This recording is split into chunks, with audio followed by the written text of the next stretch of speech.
If you work in tech and the first thought you get when you hear the term show up online is probably not excitement. It's more like, do I really need to become another LinkedIn influencer right now?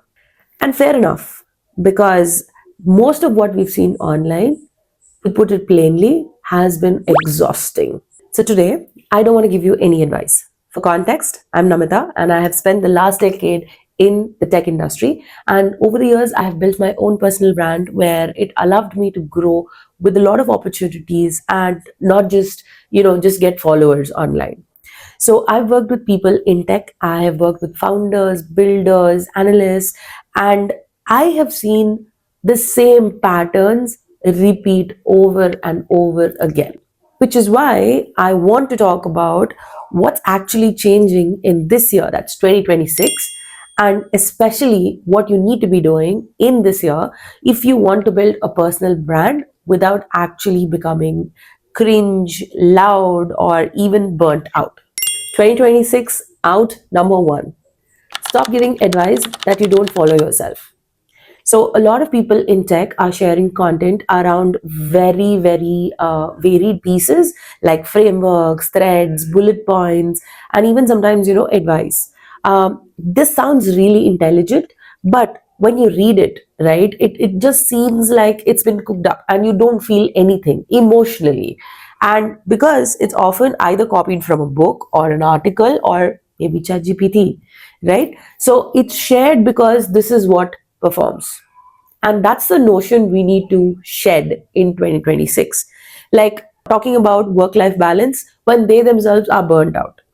In 2026, people can actually sense what you're hiding and they can really understand the disconnect very, very obviously and very immediately. So, my friends, the internet does not need more advice from a lot of gurus, but it needs more honesty. And that's where people will connect with you and your content will be up leveled. 2026 out number two, hustle culture and bro marketing energy. I've seen a lot of creators, I've seen a lot of people talk about building this side project in under 48 hours. If this kind of push or if this kind of culture motivates you, then cool. But for most people, this is actually creating a lot of pressure and FOMO.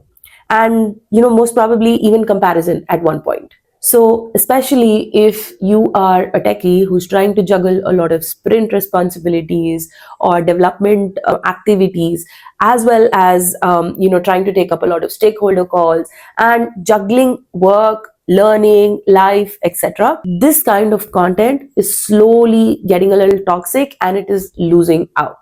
So, in 2026, people are realizing output without sustainability is not going to be a good thing and it is always crashes.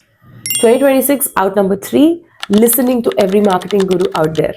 Like you see advice on 1 week where people are saying post every day. The other week it'll be post 3 times a week. One day they say only carousels work, one day they only say reels work, one day only text format works. Suddenly you have this influx of detail and you are confused. People are like, okay, I want to be visible, I want to do things, but then suddenly people are like, I don't know what to do anymore. In the tech industry, we understand systems. And the main figure or main feature that we forget when we're trying to build online is we are part of the system. And that is the main objective, right? Like in 2026, the people who are most self-aware, the people who know what they want, the people who kind of choose a lane, they test slowly and try to see what works for them are the genre that are going to work. That's exactly what we want to see from tech creators in 2026. If you're building a personal brand, you want to build it without the hustle, without the burnout, without the all the random guru advice that you find online. So here's what you can do. Starting the next 2 weeks, try to pick some concept or topic that you care about. Don't think of it like it needs to be viral or it needs to perform or it needs to get you more opportunities. Detach yourself from the outcome. Rather, talk about why it's important for you and choose that area or lane. Pick 2 to 3 topics on that particular piece and try to stick to those points, and for the next 2 weeks start to create content around them.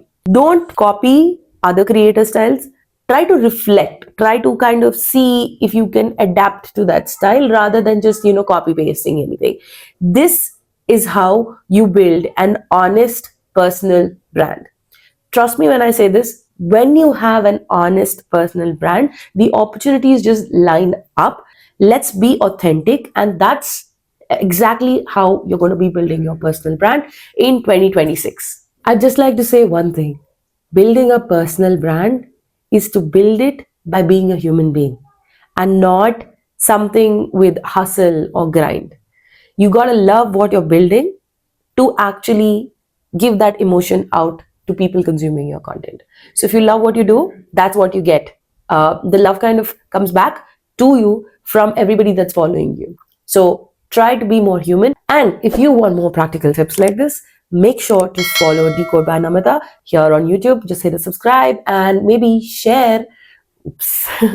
So this is what happens when we're trying to do a video in a house that runs on toddler energy. But yeah, follow me, hit the subscribe button, maybe share this video to your fellow techie friends who want to be building their personal brands. And also follow me on Instagram at Decode by Namita.